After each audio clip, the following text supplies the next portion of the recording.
E olha, a pandemia tem afetado a economia, mas também a saúde mental da população. O mês de setembro é dedicado à prevenção do suicídio. O repórter Cláudio Rocha conversou com a psicóloga sobre a importância do controle emocional. Olá, olha, de acordo com a Organização Mundial da Saúde, quase 5% da população mundial apresenta algum tipo de doença psicológica. Isso representa cerca de 330 milhões de pessoas. Sobre o assunto, eu converso agora com a psicóloga Niclésia Dias. Doutora Niclésia, muito obrigado por atender a nossa equipe. O que desencadeia uma doença psicológica? Enfim, quais são os fatores de risco? Então, essa doença psicológica, ela é desencadeada através de vários motivos. Ela não tem um motivo específico. Geralmente, o que acontece?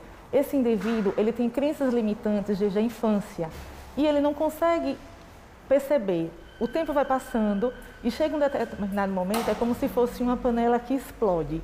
E aí, cada indivíduo, naturalmente, ele consegue desencadear aquilo que mais aflige o seu coração. E a gente costuma dizer que esse indivíduo, ele passa a viver com um óculos escuro e ele começa a enxergar a vida apenas daquele óculos. E ele elimina tudo o que tem ao seu redor e, a partir daí, é que vai acometendo a doença psicológica desse próprio indivíduo. Então, não existe um parâmetro a ser desencadeado, não existe um propósito a ser seguido. Existe, sim, cada história individual de cada indivíduo ao longo dos anos, até que chega um momento que ele completamente explode. E quando ele explode, e aí ele procura um profissional e vai fazer todo o histórico para poder diagnosticar qual a doença psicológica que ele desencadeou. Doutora, até que ponto a pandemia do novo coronavírus impactou a pessoa sob o ponto de vista emocional? Eu costumo dizer, até mesmo já tive várias reuniões com muitos psicólogos logo no início da pandemia e agora atualmente, que o Covid ele veio, o Covid ele não trouxe, porque o que é o Covid? O Covid foi uma crise e a crise ela não traz nenhuma doença, ela desencadeia aquilo que você já tem internamente. Se você não tinha uma reserva emocional, se você não estava automaticamente preparado para a sua vida, se você estava insatisfeito com aquela vida que você levava e você não percebia por conta da correria, o que aconteceu no Covid? Fomos todos convidados a parar drasticamente. Nós fomos convidados simplesmente a parar nossas vidas e a nos reinventar. O que foi que aconteceu? Automaticamente a gente pôs para fora aquilo que a gente já tinha dentro da gente, porque a doença psicológica, uma doença emocional, ela não é súbita. Eu não durmo e acordo, já com essa doença, não. É ao longo do tempo, são sintomas maltratados dentro do meu coração, dentro dos meus sentimentos, que eu não consigo tratá-los. E aí chega um tempo que eles não suportam mais e aí sim eu começo a desencadear um transtorno psicológico. Doutora, o que caracteriza uma pessoa com doença psicológica? Geralmente é a irritabilidade, a falta de humor, ela passa a ser uma pessoa sem alegria, ela começa a não gostar daquilo que faz, ela começa a dormir mais, ela começa a não conversar mais com aquele mundo que ela vivia, ela simplesmente se isola, ela começa a simplesmente fugir da realidade que ela tinha e cria um mundo imaginário onde ela adentra e para ela sair, ela só sai com um apoio psicológico. Então é nesse momento que a pessoa deve procurar ajuda de um especialista? Nesse momento é primordial. Esse momento é um momento assim de alerta. É um momento que a pessoa já chegou no extremo. Nós recomendamos até a psicologia preventiva, onde você não chegue nem a esse momento.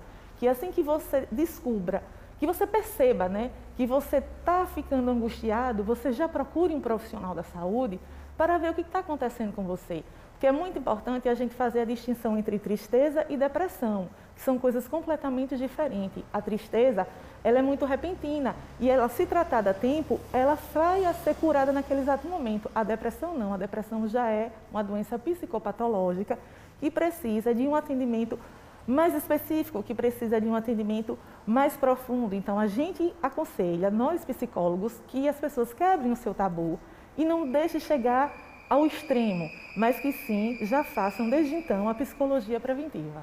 Doutora, a ansiedade, de certa forma, é uma reação natural em algumas situações. Por exemplo, antes da pessoa fazer alguma prova, antes de fazer algum exame médico, enfim, mas a partir de que momento ela passa a ser preocupante? Então, a ansiedade é um estado natural que todos nós temos.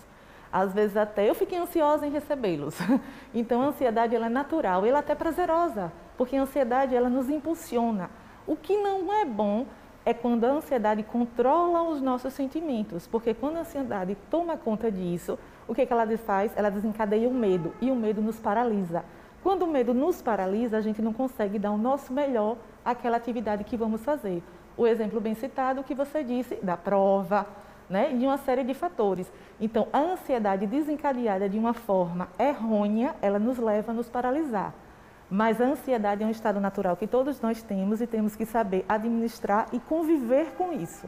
Doutora, estamos aí no Setembro Amarelo. Qual alerta, qual mensagem a senhora poderia deixar a respeito dessa campanha? Então, esse é um mês muito importante, né? Esse é um mês que as pessoas olham de uma forma muito especial.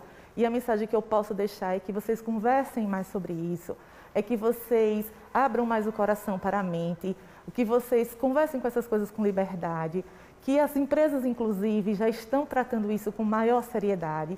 Então, assim, a sociedade ela precisa prestar atenção no outro. Nós não estamos vivendo da singularidade, mas sim na coletividade, e esse mês é um mês que a gente pode sinalizar isso, o autocuidado com o outro.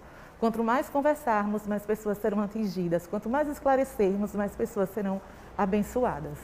Doutora, eu quero agradecer pela gentileza da entrevista. Muito obrigado. É isso, voltamos ao estúdio. Obrigada, Cláudio Rocha. Vamos nos cuidar sempre.